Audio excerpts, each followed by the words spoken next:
Ladies and gentlemen, I'd like you to meet the old fat pig we have to put up with. The words hit me like ice water, standing there in my emerald green dress that had cost more than most people's monthly rent. I watched Bradley's new bride, Sophia, gesture toward me with a champagne flute while her wealthy family erupted in laughter. Then her father's face went white as fresh snow. Wait, aren't you Margaret Harrison, my new boss at Harrison Industries? Where are you watching from today? Drop your location in the comments below and hit that like and subscribe button. Let me tell you how I ended up being called a pig at my own son's wedding, the wedding I'd paid for entirely, down to the last rose petal. 2 hours earlier, I'd been adjusting Bradley's bow tie in the church vestry, proud as any mother could be. "Thanks for everything, Mom," he'd said, not quite meeting my eyes. I know the wedding cost a fortune, $300,000 to be exact. Not that I was counting. I'd watched him fidget with his cufflinks, the ones his father wore at our wedding 32 years ago, before cancer took him when Bradley was 12. "Your father would be so proud," I whispered, straightening his shoulders. But as I stood in that reception hall, listening to my son's new in-laws mock me openly, I realized pride was a luxury I could no longer afford. The Harrison family owned half the commercial real estate in Chicago. James Harrison, Sophia's father, controlled a business empire worth billions. What he didn't know was that his company's board had voted me in as CEO exactly 1 week ago. My first official day was Monday morning. "Mrs. Harrison?" James stammered, his champagne glass trembling slightly. I had no idea. "Sophia never mentioned." "Mentioned what, Daddy?" Sophia's voice was sharp with confusion. She looked between us, her perfect smile faltering. "That Bradley's mother is Margaret Harrison." The silence spread like spilled wine across white linen. Sophia's mother, Patricia, stepped forward with the kind of smile wealthy women perfect in finishing school. "Oh my goodness, what a delightful coincidence. You share the same last name as my husband's company." "Not a coincidence," I said, calmly, watching James's face cycle through several shades of pale. "I kept my married name after my husband died. Harrison Industries was his family's business. I inherited his shares when he passed. The math was simple enough, even for people distracted by champagne. Controlling interest, voting power, the ability to hire and fire anyone I please." Sophia's laughter died completely. "You're saying you own Daddy's company?" "Not own, dear. Control." I smiled the same smile I'd used in 100 board meetings. "There's a difference." Bradley appeared at my elbow, finally sensing the tension. "Mom, is everything okay?" I looked at my son, this man I'd raised alone after losing his father, who'd worked 2 jobs to put through business school, who'd sacrificed everything to give him every opportunity, and realized he'd positioned himself slightly closer to his new wife than to me. "Everything's perfect, sweetheart," I said, patting his arm. "I was just getting acquainted with your new family." James cleared his throat, his business instincts finally kicking in. "Mrs. Harrison, perhaps we could schedule a meeting next week. I'd love to discuss—" "Monday morning," I interrupted smoothly. 9 o'clock sharp. My assistant will send you the address." I turned to Sophia with my warmest smile. "Congratulations on your marriage, dear. I'm sure we'll be seeing much more of each other." As I walked away, I heard Sophia hiss to her mother, "Why didn't you tell me she was somebody important?" "We didn't know," Patricia whispered back frantically. "Your father said Bradley's mother was just some middle-class widow. Just some middle-class widow." The words followed me to the ladies' room, where I locked the door and stared at my reflection. My dress was elegant, my jewelry modest but real, my makeup perfect, despite the emotional earthquake I'd just experienced. In the mirror, I saw a woman who'd spent 30 years building a business empire in her husband's memory. A woman who'd raised a son alone, paid for his education, his apartment, his car, and now his wedding. A woman who'd been called a pig by people who didn't realize she could destroy their entire world with a single phone call. But most importantly, I saw a woman who was just beginning to understand her own power. My phone buzzed with a text from my assistant. "Board meeting moved to Tuesday. Emergency HR situation requires immediate attention Monday." I smiled at my reflection and began reapplying my lipstick. Monday was going to be very interesting indeed. The path to that humiliating moment had started 18 months earlier, when I'd made the mistake of being too generous with my son's happiness. Bradley had called on a Tuesday evening, his voice carrying that particular tone that meant he needed something expensive. "Mom, I've got incredible news." Sophia said yes. I'd been reviewing quarterly reports in my home office, but I set everything aside. My son was engaged. Despite everything else, the mother in me was genuinely thrilled. "Oh, honey, that's wonderful. When did you propose?" "Last night at Aurelio's. You know, that fancy place downtown where you took me for my graduation dinner." I remembered. The bill had been $400 for 2 people. But seeing Bradley's face that night, so proud of his MBA, had made every penny worth it. "Tell me everything," I said, settling back in my chair. For the next hour, Bradley described the proposal, the ring, which cost more than most people's cars, and Sophia's reaction. What he didn't mention was how they planned to pay for a wedding. That conversation came a month later. The thing is, Mom, Bradley said, his fingers drumming against my kitchen table, Sophia's family has certain expectations. I poured him more coffee, noting how he avoided eye contact. After raising him alone, I knew all his tells. What kind of expectations? Well, her sister's wedding was at the Four Seasons. 300 guests. Very elegant affair. I'm sure it was beautiful. And her cousin got married at the Drake Hotel. Sophia's been dreaming of something similar since she was a little girl. I waited. In business, silence was often the most powerful negotiation tool. The venues she's looking at are around $200,000, he said quickly. Just for the basic, not including flowers, music, photography, all the other thing. 200,000, I repeated calmly. I know it sounds like a lot, but Mom, she's the one. I want to give her everything she deserves. What about what you deserve? I thought. What about what I deserve after sacrificing everything for your happiness? But I looked at my son's face, so hopeful, so young, despite being 31 years old, and I felt the familiar tug of maternal love overriding common sense. Have you talked to Sophia about a smaller wedding? You don't understand. Her family, they're wealthy, Mom. Really wealthy. Her father owns Harrison Industries. The irony wasn't lost on me. My son had no idea that I'd been quietly acquiring shares in James Harrison's company for years, building toward the controlling interest my husband had always dreamed of securing. And you feel pressure to match their lifestyle? I want to be worthy of her, he said simply. Those 6 words broke my heart. I'd raised this boy to believe he was worthy of anything, anyone. How had I failed so completely that he thought love required a price tag? Bradley, if she loves you, a courthouse ceremony would be enough. Mom, please, I'm not asking you to pay for everything. Just help us get started. I'll pay you back once my career takes off. His career. Bradley had graduated with his MBA a year earlier and was working at a mid-level consulting firm, making decent money, but nowhere near enough to support the lifestyle he'd grown accustomed to through Sophia's family. How much help are we talking about? Maybe $250,000? $300 at most? $300,000. The number sat between us like an unwelcome dinner guest. Bradley, that's more money than most people make in 5 years. I know, but you can afford it, right? The business is doing well, and after Dad's life insurance, he trailed off, realizing how callous that sounded. My husband's death had indeed left me financially comfortable, but hearing my son calculate the value of his father's life so casually made me feel sick. Let me think about it, I said. That night, I sat in my husband's study,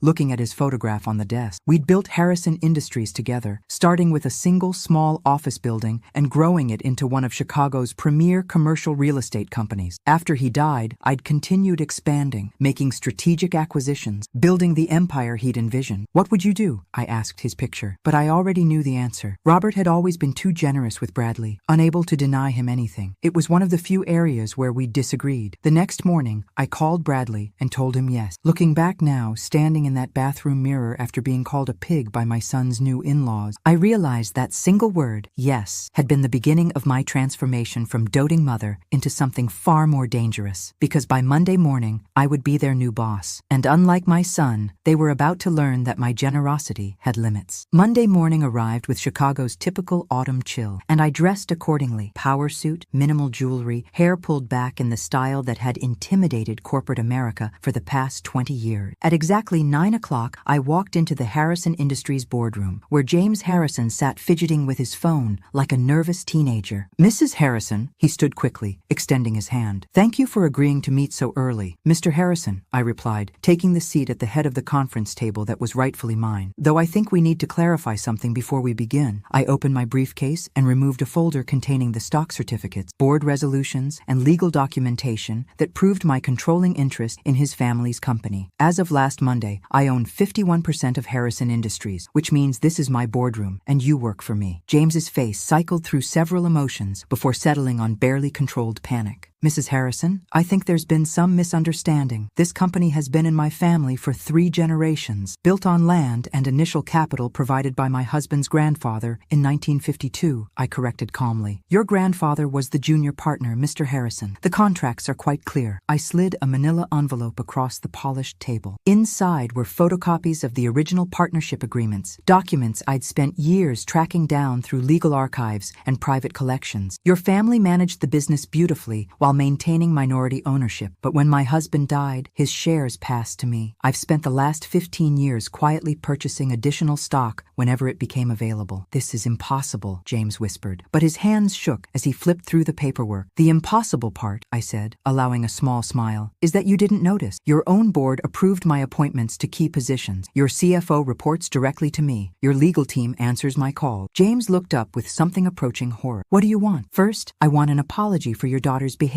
at the wedding reception. Sophia can be spirited. She didn't mean anything by those comments. She called me a pig, Mr. Harrison, in front of 200 guests, including my son. She's young. She's 28 years old and married to my son. Old enough to understand consequences. I leaned forward slightly. Here's what's going to happen. Sophia will call me today and apologize sincerely for her behavior. Not because you told her to, but because she understands that respect isn't optional in this family. James nodded quickly. Of course. I'll speak with her immediately. Second, we're going to restructure this company's employee benefits program. I've reviewed your current policies, and they're embarrassingly inadequate for a business of this size. This was actually true. Harrison Industries employed over 300 people, but their health insurance was mediocre and their retirement plan was nearly non-existent. The improvements will cost approximately $2 million annually, I continued. Consider it my contribution to social responsibility. $2 million? James's voice cracked slightly. You can afford it. I've seen your profit margins. I pulled out another folder, this one containing detailed financial analysis I'd commissioned months earlier. Every expense, every revenue stream, every hidden asset the company possessed. Third, your son-in-law Bradley will be receiving a promotion to senior associate with appropriate salary adjustment. He's actually quite bright when he applies himself. I didn't realize Bradley worked here. He doesn't yet. I smiled again, this time with genuine warmth. His first day is Wednesday. James stared at me like I'd just declared myself Queen of Illinois. Mrs. Harrison, I need to discuss these changes with my staff, my attorneys. Your attorneys already reviewed everything last week. They're very thorough. I stood, closing my briefcase with a decisive snap. The employee benefits announcement will be made Thursday. Sophia's apology will happen today. Bradley's promotion will be effective immediately. I walked toward the door, then paused with my hand on the handle. Oh, and Mr. Harrison, in the future, when your family gathers to discuss the middle-class widow your daughter married into, you might want to mention that said widow now controls your family's primary source of income. James's mouth opened and closed like a fish out of water. Have a lovely day, I said cheerfully, and walked out into my new corporate empire. By noon, my assistant had fielded 6 phone calls from various Harrison family members, 3 from their family attorney, and 1 very panicked voicemail from Sophia herself. Mrs. Harrison, this is Sophia, Bradley's wife. My father explained that there's been some sort of misunderstanding about the company, and I wanted to call and, well, I hope we can discuss things like family. I listened to the message twice, noting the careful way she avoided mentioning the pig comment or offering any actual apology. At 2 p.m., she called again. This time, her voice was noticeably shakier. Mrs. Harrison, I realize my comments at the reception may have been inappropriate. I was nervous meeting Bradley's family, and sometimes I say things without thinking. I hope you can understand. Still no real apology. Still positioning herself as the victim. The third call came at 4:30 p.m. Mrs. Harrison, please call me back. I think we got off on the wrong foot, and I'd really like to make this right.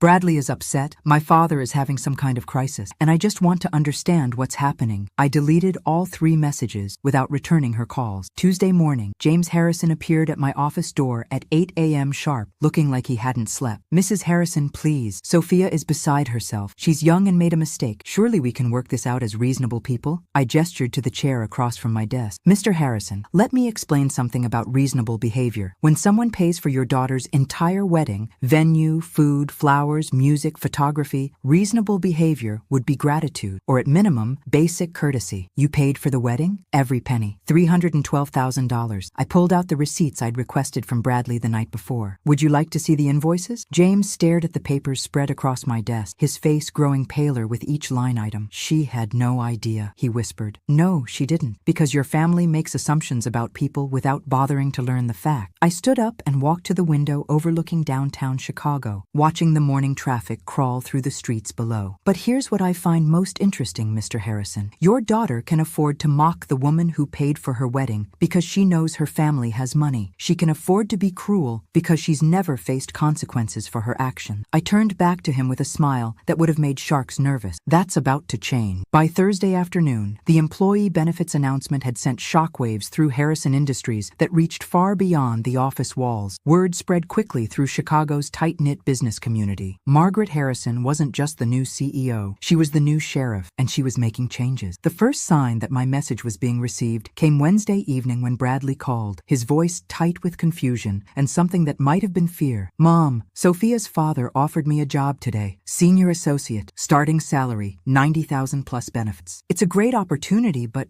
it feels weird, like charity. And Sophia's been acting strange since the wedding. She won't tell me what's wrong, just keeps asking questions about our family's finances. I smiled into my phone. Did you take the job? Well, yes. I mean, it's double what I was making at the consulting firm. But Mom, did you have something to do with this? Bradley, you're a bright young man with an MBA and strong analytical skill. Perhaps Mr. Harrison simply recognized your potential. Right, he said, but his tone suggested he wasn't buying it. Mom, is there something you're not telling me about the Harrison family? Why don't you ask your wife? She might have some insight. The second sign came Thursday morning when my assistant informed me that Mrs. Patricia Harrison, Sophia's mother, had requested a lunch meeting. The woman who'd stood silently by while her daughter called me a pig now wanted to chat over salad. Tell her I'm available tomorrow at noon. The Chicago Club, private dining room. Friday arrived gray and drizzly, perfectly matching my mood as I sat in the elegant dining room waiting for Patricia Harrison to make her entrance. She arrived precisely on time, dressed in the kind of understated elegance that screamed expensive without being flashy. Margaret, she said warmly, as if we were old friends. Thank you so much for agreeing to meet. I've been simply dying to get to know you better. Patricia, I gestured to the chair across from me. How lovely to see you again. She settled herself with the practiced grace of a woman who'd attended 1,000 similar lunches, then spent several minutes discussing the weather, the restaurant's reputation, and other meaningless pleasantries. Finally, she got to the point. Margaret, I want to address what happened at the wedding reception. Sophia can be impulsive when she's nervous. She was overwhelmed by the day, and I'm afraid she spoke without thinking. Impulsive, I repeated. Is that what we're calling it? She's mortified by her behavior. Absolutely mortified. She wanted to call and apologize personally, but she's been so worried about making things worse. I sipped my water, watching Patricia's carefully constructed composure. And yet, she's called my office 3 times without actually apologizing. Patricia's smile flickered slightly. I think she's intimidated by your success. James explained that you've built quite an impressive business empire. My husband and I built it together. I've simply continued his vision. Of course, of course. And speaking of vision, I understand you've made some wonderful changes at Harrison Industries. The employee benefits improvements are so generous. Here it comes, I thought, the real reason for this lunch. James is thrilled to have someone with your expertise overseeing operations, Patricia continued. Though I confess, we're a bit concerned about the financial impact of such extensive changes so quickly. Are you questioning my business decisions, Patricia? Oh no, not at all. It's just that James has always run the company conservatively, and sudden large expenditures make him nervous. I leaned back in my chair, studying her face. Patricia, let me ask you something. What do you know about my son? The question clearly caught her off guard. Bradley? He seems like a lovely young man, very devoted to Sophia. He is devoted to her, perhaps too devoted. Bradley spent his entire savings account on your daughter's engagement ring, borrowed money for the wedding suit, and when that wasn't enough to meet your family's standards, he came to me. Patricia's fork paused halfway to her mouth. $300,000, Patricia. That's how much your daughter's perfect wedding cost. Not your family's money, not even Bradley's money. Mine. The color drained from Patricia's face. I had no idea. No, you didn't. Because your family assumes that anyone who doesn't flaunt wealth must not have any. I leaned forward, my voice dropping to just above a whisper. But here's what I find most interesting about your family's finances, Patricia. I've done some research. I pulled out a slim folder and placed it on the table between us. Your husband's company shows impressive revenue, but when you factor in debt service, overhead and operating expenses, the actual profit margins are quite thin. The Harrison family lifestyle is largely maintained through corporate credit lines and real estate leverage. Patricia stared at the folder like it contained a live snake. In other words, your family's wealth is mostly theoretical, beautiful on paper, but highly vulnerable to market fluctuations or changes in corporate leadership. What are you saying? I'm saying that I could fire your husband tomorrow and replace him with someone who actually understands modern business practices. I could restructure the company's debt obligations. I could sell off assets your family considers untouchable. I smiled pleasantly, while Patricia's world crumbled behind her eyes. Or, I continued, your daughter can call me tonight and offer a genuine apology for her behavior at the wedding reception. Not because she's intimidated or embarrassed, but because she understands that calling someone a pig is unacceptable regardless of their perceived social status. Patricia's hands trembled slightly as she reached for her water glass. And if she apologizes, then we're family, and I take care of family. I stood, placing my napkin on the table.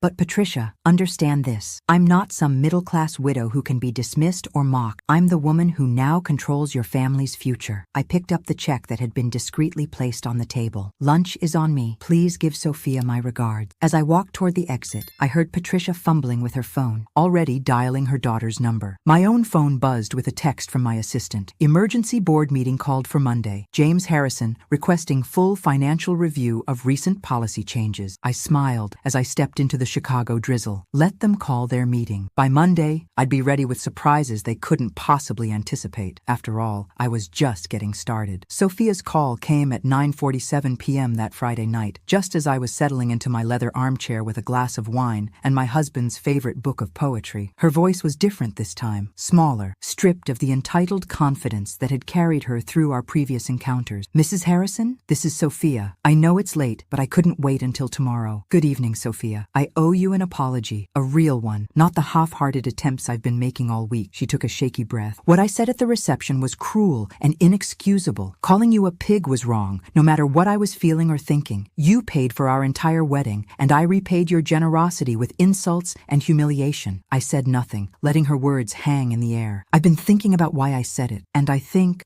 I was scared. Bradley talks about you constantly, how strong you are, how successful, how you raised him alone after his father died. I felt like I could never measure up to the mother he described. Interesting. This was more honest than I'd expect. So when I saw you at the reception, I saw this elegant, poised woman, and I felt inadequate, small. And instead of dealing with those feelings like an adult, I lashed out to make myself feel bigger by making you smaller. And how did that work out for you? I asked quietly. It didn't. It backfired spectacularly, and now I've hurt the person I should have been thanking. Her voice broke slightly. Mrs. Harrison, I know I don't deserve your forgiveness, but I'm asking for it anyway. I want to be the kind of wife Bradley deserved, and the kind of daughter-in-law you deserve. I took a slow sip of wine, considering her words. There was something in her tone that suggested genuine remorse, though it might have been motivated more by fear than actual understanding. Sophia, thank you for calling. I appreciate your honesty about your motivations. Does this mean, can we start over? We can try, I said carefully, but understand that trust is rebuilt through actions, not just words. Yes, absolutely. Whatever I need to do to make this right, I'll give that some thought. In the meantime, I have one question for you. Anything. At the reception, when you introduced me to your family, you clearly believed you were speaking to people who shared your opinion of me, which means this wasn't a spontaneous insult. It was a planned humiliation. Silence stretched between us for nearly 10 seconds.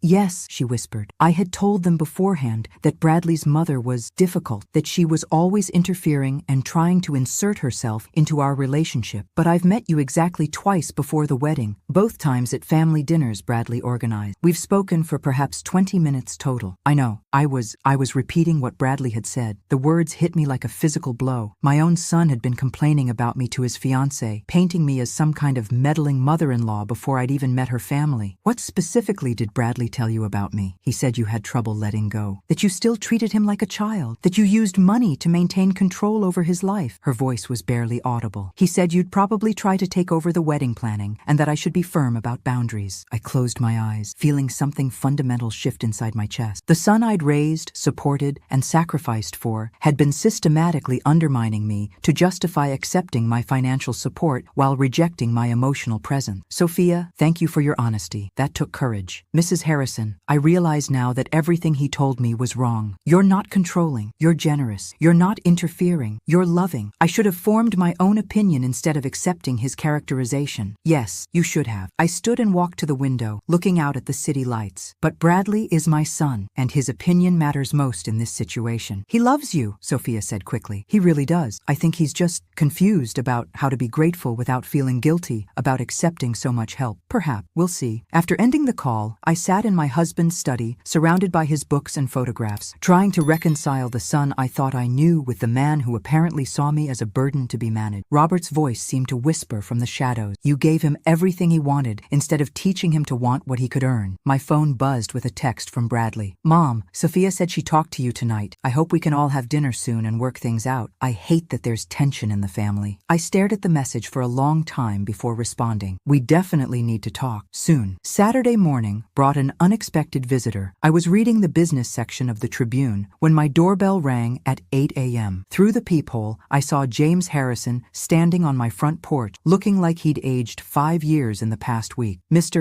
Harrison, I said, opening the door. This is a surprise. Mrs. Harrison, I apologize for the early hour. I was hoping we could speak privately before Monday's board meeting. I led him to my living room, noting how his eyes took in the understated elegance of my home. Quality furniture, original artwork, family photographs that spoke of a life well lived rather than wealth displayed. Coffee? Please. He settled into the chair across from my sofa, his hands clasped tightly in his lap. Mrs. Harrison, I want to be direct. I've called an emergency board meeting because I need to understand your intentions for Harrison Industries. My intentions are simple: to run a profitable, ethical business that serves its employees and community well. The employee benefits changes alone will cost the company nearly $2 million annually. The facility improvements you've authorized add another $500,000. These aren't sustainable expenditures given our current profit margin. I poured coffee from the silver service that had been my wedding gift 32 years earlier. James, what do you know about your company's actual financial position? I know we're profitable but conservative. We maintain steady growth without taking unnecessary risks. You're profitable but stagnant, I corrected. Your company owns 37 commercial properties in prime Chicago locations. The rental income alone should generate 50% more revenue than you're currently showing. I handed him a coffee cup and sat down with my own. Your problem isn't profitability, James. It's management. You're running a 21st century real estate empire with 1980s business practices. I've been in this business for 30 years, he said stiffly. And you've done adequately. But adequately isn't enough anymore. I smiled, but there was no warmth in it. Which brings us to Monday's board meeting. James shifted uncomfortably. The board has some concerns about the rapid pace of change under new leadership. The board consists of 7 members.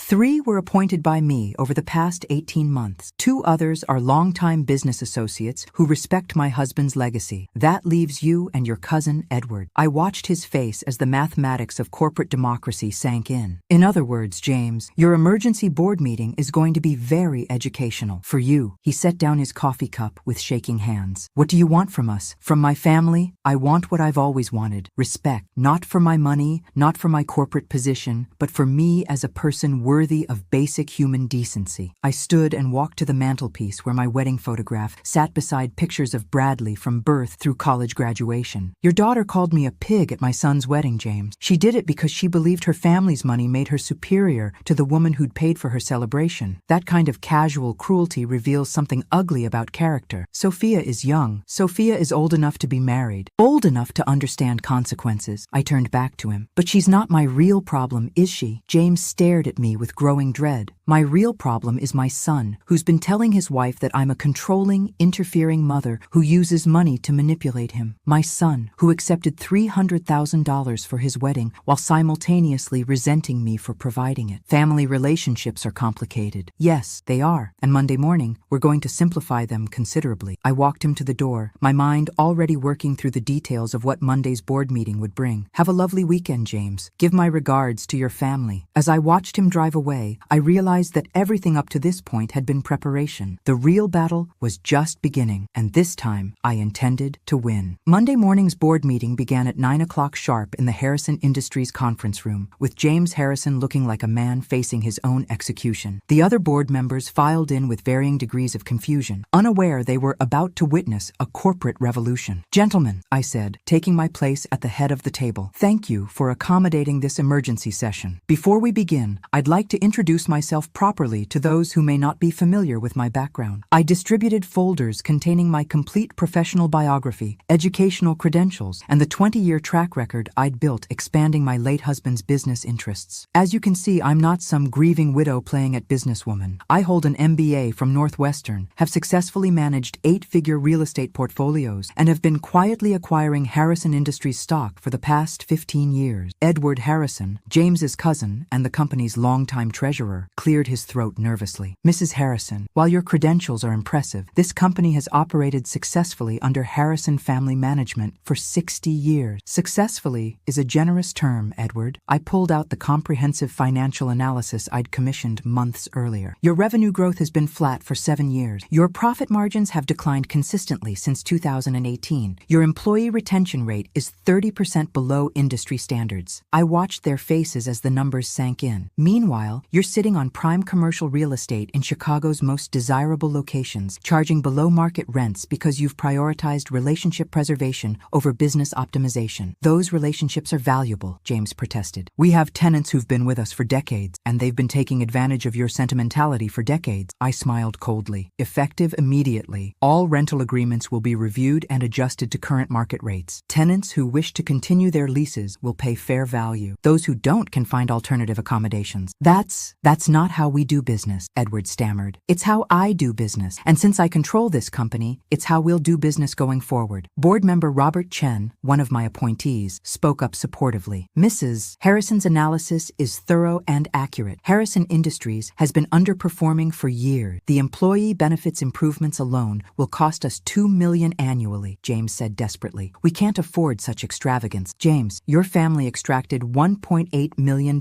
in executive salaries last year while contributing essentially nothing to actual business operations. I let that fact settle over the room. Your son works in marketing but spends most of his time playing golf. Your nephew manages property maintenance by delegating everything to contractors while collecting a 6-figure salary. The silence was deafening. So here's what's going to happen. Executive compensation will be tied directly to performance metrics. The marketing department will either generate measurable results or be eliminated entirely. Property management will be professionalized with actual oversight and accountability. You can't just eliminate family members from family business, Edward protested. I can and I will if they can't justify their positions with actual work. I stood, gathering my material. This meeting is concluded. Implementation of all discussed changes begins tomorrow. Wait, James called out desperately. We need to vote on these proposals. No, James, you need to understand something about corporate governance. I turned back to face the table. I don't need your approval for business decisions. I need your compliance. As I walked toward the door, I heard Edward whisper to James, "How did we let this happen?" The answer was simple. They'd been so focused on maintaining their comfortable lifestyle that they'd never noticed someone else building the power to destroy it. My phone buzzed with a text from Bradley as I returned to my office. "Mom, can we have dinner tonight? Sophia is really upset about everything that's happening with her family." I stared at the message, feeling that familiar tug between maternal love and growing resentment. My son wanted to discuss his wife's feelings while remaining completely oblivious to mine. 7 o'clock, I texted back. My house. It was time for Bradley and I to have the conversation we should have had years ago. The afternoon brought a parade of panicked phone calls from various Harrison family members, all trying to understand what was happening to their comfortable world. I ignored most of them, but answered when Patricia Harrison called at 3 p.m. "Margaret, please, we need to talk. The family is in crisis. The family is experiencing accountability for the first time in decades, Patricia." I'd hardly call that a crisis. James came home looking like someone had died. He's locked himself in his study and won't speak to anyone. Perhaps he's reflecting on 30 years of mediocre business practices. This isn't just about business anymore, is it? This is personal revenge for what happened at the wedding. I leaned back in my office chair, looking out at the Chicago skyline. "Patricia, if I wanted personal revenge, your family would already be homeless. What I want is respect. And since your family only understands power, I'm speaking your language. What can we do to fix this? That depends entirely on how quickly your family learns to treat people with basic human decency." After hanging up, I spent the rest of the afternoon reviewing personnel files and financial records, preparing for the changes I'd implement over the coming week. But my mind kept drifting to the evening's dinner with Bradley and the conversation that would finally reveal how my son really saw me. At 6:30, I set the dining room table for 3, using my finest china and silver. If this was going to be a confrontation, it would at least be a civilized one. Bradley and Sophia arrived precisely at 7, both looking like they were attending a funeral rather than a family dinner. Sophia's eyes were red from crying, and Bradley wore the same expression he'd had as a child when he knew he was in trouble but couldn't figure out how to fix it. "Mom," he said, kissing my cheek awkwardly, "thank you for agreeing to see us." "Of course, sweetheart. You're always welcome here." Dinner passed in uncomfortable small talk until I finally set down my fork and looked directly at my son. "Bradley, we need to discuss something that's been troubling me." His face went pale. "What's wrong?" "Sophia told me about the conversations you had with her regarding my character. Specifically, your concern concerns about my being controlling and manipulative. The color drained completely from his face as he realized his wife had shared their private discussions. Mom,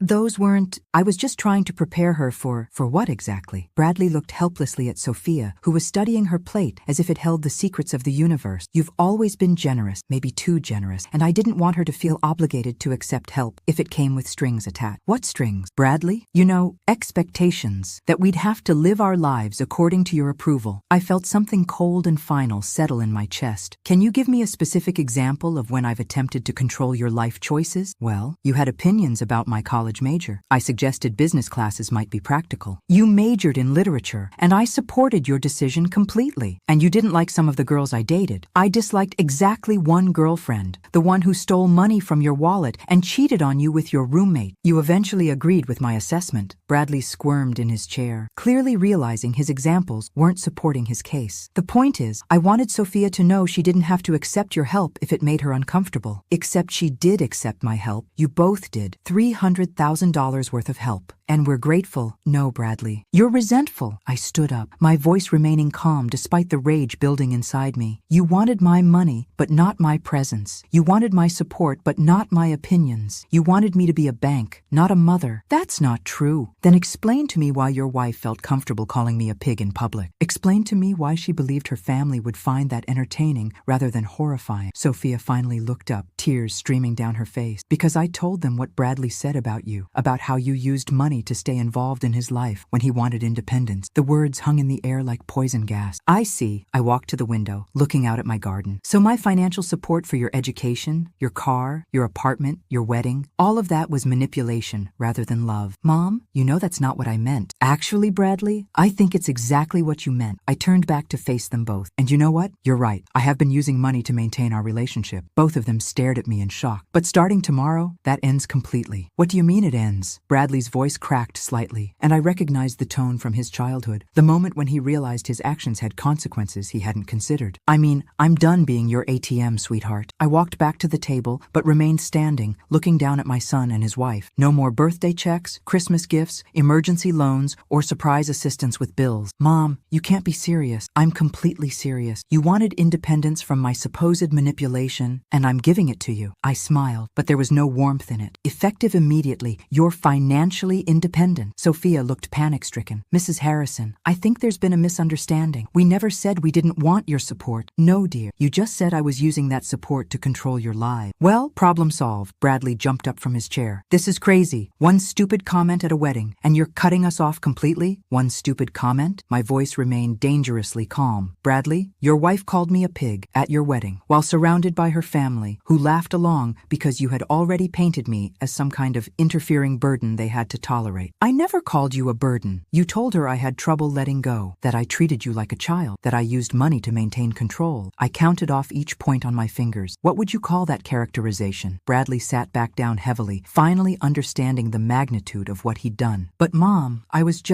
trying to manage expectations. Sophia's family has money, and I didn't want them to think you were some kind of charity case. So instead, you made me sound like a manipulative old woman who couldn't accept that her son had grown up. That's not what I meant, but it is what you said, and more importantly, it's what you believe. I walked to the sideboard and poured myself a glass of wine with steady hands. Tell me, Bradley, when exactly did I become such a burden to you? You're not a burden. When did helping you through college become manipulation? When did paying for your wedding become controlling behavior? When did loving you become something you needed to apologize for to your new in-laws? The silence stretched until Sophia finally spoke up. Mrs. Harrison, I think Bradley was just nervous about fitting in with my family. He wanted to seem independent and successful, and he couldn't seem independent and successful with a mother who supported him. My family, they can be judgmental about people who need help. I took a sip of wine, finally understanding the real dynamic. So you were both embarrassed by my generosity because it made you look weak to people whose opinion you valued more than mine. It's not that simple, Bradley protested. Actually, it's exactly that simple. I set down my glass and looked directly at my son. You were willing to take my money but ashamed to admit it came from me. You wanted the benefits of of having a successful mother, but none of the social complications. Mom, please, can't we just move past this? Oh, we're definitely moving past this, just not in the direction you're hoping. I walked to my purse and pulled out my phone, scrolling through my contacts until I found my attorney's number. What are you doing? Bradley asked nervously. Calling Richard Patterson. He handles my estate planning. I hit dial and put the phone on speaker so they could hear both sides of the conversation. Margaret, how lovely to hear from you. How was the wedding? Educational, Richard. I'm calling because I need to make some changes to my will. The silence from my dinner guests was deafening. Of course. What kind of changes are we talking about? I want to remove my son as primary beneficiary and establish a charitable foundation instead. Bradley shot to his feet so fast his chair fell over. Mom, you can't be serious. Richard, are you getting all this? My son seems surprised that actions have consequences. Margaret, perhaps we should schedule a meeting to discuss this properly. Major estate changes shouldn't be made in emotional moments. This isn't emotional, Richard. It's logical. Why would I leave my assets to someone who sees my support as manipulation? Sophia started crying harder, and Bradley looked like he might be sick. I'll call you tomorrow to schedule an appointment, I told Richard. Good evening. After hanging up, I looked at my son's stricken face and felt a pang of regret, but only a small one. Mom, please, I know I screwed up, but changing your will? That's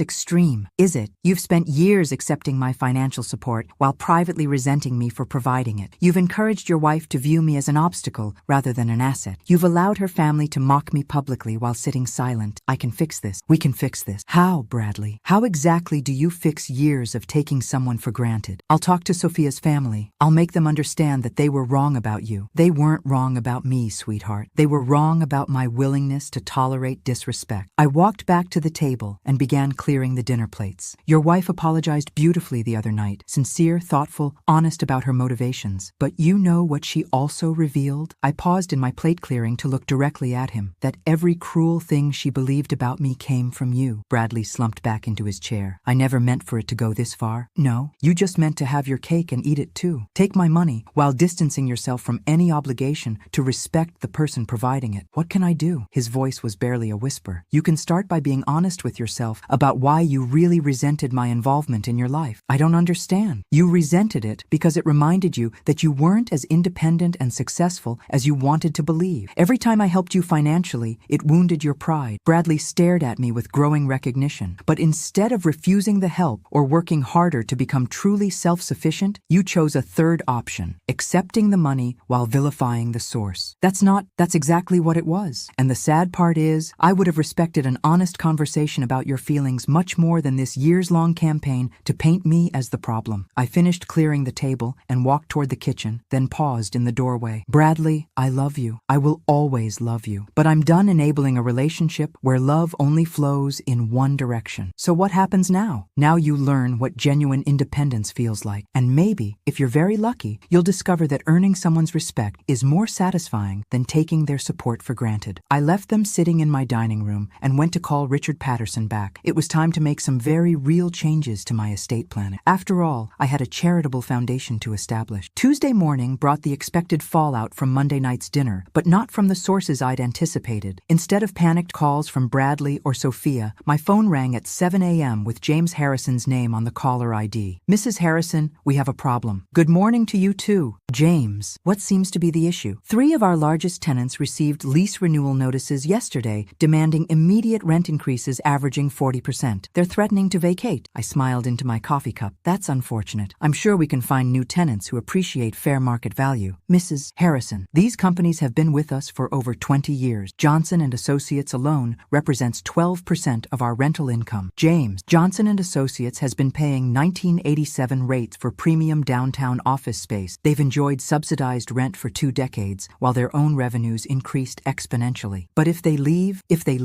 we'll lease their space to companies willing to pay what it's actually worth. I've already had preliminary conversations with 3 firms looking for downtown locations. This was true. I'd spent Monday afternoon making strategic phone calls while Bradley and Sophia processed their new reality. You can't make these kinds of decisions without consulting the board. James, I can make any decisions I want. That's what controlling interest means. I set down my coffee and walked to my home office. However, if you'd like to discuss this further, I'll be in the office at 9. Mrs. Harrison, please. My family built those relationships. Your family exploited those relationships. There's a difference. After hanging up, I reviewed the list of changes I'd planned for Harrison Industries. Rent increases were just the beginning. By the end of the the week, I'd eliminate redundant positions, restructure the corporate hierarchy, and implement performance standards that would shock them into either productivity or resignation. My second call came from Patricia Harrison at 8:30, her voice tight with barely controlled hysteria. "Margaret, James told me about the rent situation. You're going to destroy the company out of spite." "I'm going to optimize the company's performance, Patricia. The fact that this threatens your family's comfortable incompetence isn't my concern. This has gone too far. We understand you were hurt by what happened at the wedding, but punishing everyone isn't the answer. Patricia, let me explain something about punishment versus consequences. Punishment is what you do to hurt someone for past behavior. Consequences are what naturally follow from poor choices." I pulled into my office parking garage, noting that James's car was already there despite our 9 a.m. meeting time. "Your family has operated this business like a personal piggy bank for decades. You've hired relatives regardless of qualifications, paid yourselves excessive salaries for minimal work, and charged below-market rents to maintain social relationships rather than maximize profit. That's how family businesses work. That's how family businesses fail, Patricia. But don't worry. Under my management, Harrison Industries will finally reach its potential. And what about our family's livelihood? What about it? James can earn his salary by actually managing the company effectively. Your son can learn to do real marketing work or find employment elsewhere. Your nephew can master property management or discover what life is like outside the family safety net." I parked my car and gathered my briefcase, preparing for what would undoubtedly be an interesting day. "Margaret, please, we're willing to negotiate." "Negotiate what, Patricia? I already own the company. Your family already insulted me publicly. The time for negotiation passed when your daughter called me a pig." Sophia apologized. Yes, she did, beautifully and sincerely. But apologies don't erase consequences. They just acknowledge them. Inside the Harrison Industries building, I could feel the tension radiating from every floor. Word had spread quickly about the changes I was implementing, and employees were buzzing with nervous energy. My assistant handed me a stack of messages as I entered my office. "Mr. James has been here since 7:30, ma'am. He's called an emergency meeting with the senior staff for 10 a.m. "Cancel it," I said cheerfully. "I'll be handling all communications with senior staff directly." At 9 a.m. sharp, James knocked on my door, looking like he hadn't slept in days. "Mrs. Harrison, I need to understand your endgame here. Are you trying to force my family out of the company entirely?" "I'm trying to run a profitable business." "James, if your family can adapt to professional standards, you're welcome to stay. If not," I shrugged. "What would it take to resolve this situation?" "This situation doesn't need resolving, James. It needs completing." I pulled out a folder containing the organizational chart I'd developed over the weekend. "Here's the new corporate structure. As you can see, I've eliminated several redundant positions and redistributed responsibilities based on actual qualifications rather than family relationships." James stared at the chart with growing horror. His son's marketing position was gone entirely. His nephew's property management role had been merged with facilities maintenance under an outside contractor. Even his own title had changed from president to general manager. "You've gutted the entire operation." "I've streamlined the operation. The company will run more efficiently with fewer people doing actual work rather than more people pretending to work. My family has run this company for 60 years, and for 60 years, you've underperformed your potential. But don't worry, I'll show you what this company can really accomplish." James slumped in his chair, finally understanding that his comfortable world was disappearing permanently. "Mrs. Harrison, what would it take for you to sell the company back to my family?" The question hung in the air while I considered my response. Finally, I smiled. "James, even if your family could afford to buy me out, which you can't, why would I sell a profitable business to people who've proven they can't manage it effectively? Because it's our legacy. It's my husband's legacy. Your family just happened to be managing it poorly." My phone buzzed with a text from Bradley. "Mom, I've been thinking about everything you said. Can we please talk again? I want to make this right." I showed the message to James. "Your family isn't the only one learning about consequences today." "What do you mean?" "I mean my son is discovering what life looks like when you can't take someone's support for granted." James looked confused, so I explained about Bradley's financial independence and my estate planning changes. "You disinherited your own son?" "I'm considering it. He'll need to demonstrate that he values our relationship for more than just its financial benefits." That's incredibly harsh, James. Your daughter called me a pig at my son's wedding. Your family laughed along with the insult. My son had spent months priming his wife to see me as a burden rather than a blessing. I stood and walked to my office window, looking down at the busy Chicago street below. I'm 62 years old. I've spent the last 30 years building businesses, supporting family members, and generally making everyone else's life easier while my own needs came last. But surely nothing, James. I'm done being taken for granted by people who benefit from my generosity while privately resenting my existence. I turned back to face him him with a smile that made him visibly uncomfortable. But here's the beautiful thing about being in control of your own life. You get to decide who deserves your time, energy, and resources. And you've decided we don't deserve them? I've decided you need to earn them. All of you. My assistant knocked and entered with an urgent message. Mrs. Harrison, Bradley is in the lobby asking to see you. He says it's important. I looked at James, then at the message, then back at James. It seems today is full of people wanting to negotiate with reality. Should I send him up? My assistant asked. Yes, I decided. But James, our meeting is concluded. You have work to do if you want to keep your position here. As James left, I prepared myself for the next round of consequences. My son was about to learn that some apologies require more than words to be effective. Bradley walked into my office carrying a manila envelope and wearing an expression I'd never seen before. Humble, desperate, and finally, genuinely contrite. Gone was the entitled confidence that had carried him through 31 years of life with minimal consequences. Mom, thank you for seeing me. Sit down, sweetheart. I gestured to the chair James had just vacated, still warm with his desperation. I've been awake all night thinking about what you said yesterday, about how I resented your help because it wounded my pride. He set the envelope on my desk. You were right, about everything. I waited, having learned that silence often revealed more truth than questions. I found something last night while I was going through old papers, trying to figure out how everything went so wrong between us. He pushed the envelope toward me. I think you should see this before we talk about anything else. Inside the envelope were photocopied bank statements, loan documents, and what appeared to be correspondence between Bradley and several financial institutions. I studied the papers with growing confusion. Bradley, what am I looking at? Evidence that I'm not just ungrateful. Mom, I'm also a fraud. My blood went cold. What do you mean? The consulting job I had before starting at Harrison Industries? I was fired 6 months ago for falsifying expense reports. The car payments you thought I was making? I stopped paying them in January. The bank was about to repossess the BMW when Sophia's father hired me. I stared at the documents, trying to process what he was telling me. The apartment rent, the credit card bills, even the money I claimed to spend on Sophia's engagement ring. It all came from loans I took out using your name as collateral. Using my name? My voice was barely a whisper. I forged your signature on loan application. Mom, listed you as co-signer without your knowledge. The banks approved the loans because of your credit rating and business reputation. The room began to spin slightly. How much money are we talking about, Bradley? $87,000 in unsecured debt, plus the car loan, which is another $32,000. I set the papers down with shaking hands. You've been committing fraud using my identity for months? I kept telling myself it was temporary, that once I got established with Sophia's family, I'd be able to pay everything back before you ever found out. And the wedding expenses? The $300,000 I paid directly? I needed that money to stay afloat. Mom, to keep up appearances until I could figure out a permanent solution. I stood up and walked to my office window, trying to breathe normally while my world rearranged itself around this new reality. So when you told Sophia I was controlling and manipulative, you were actually describing yourself. Yes, his voice broke completely. I was projecting my own behavior onto you because I couldn't face what I'd become. I turned back to him, seeing my son clearly for perhaps the first time in years. Not the successful, independent man I'd believed I was raising, but someone who'd been lying, stealing, and manipulating his way through life while blaming others for his problem. Bradley, do you understand what you've done? This isn't just about money. I know. I've destroyed your trust. I've committed crimes using your identity. I've ruined everything. You've also put me at legal risk. If those banks discover the forged signatures, they won't.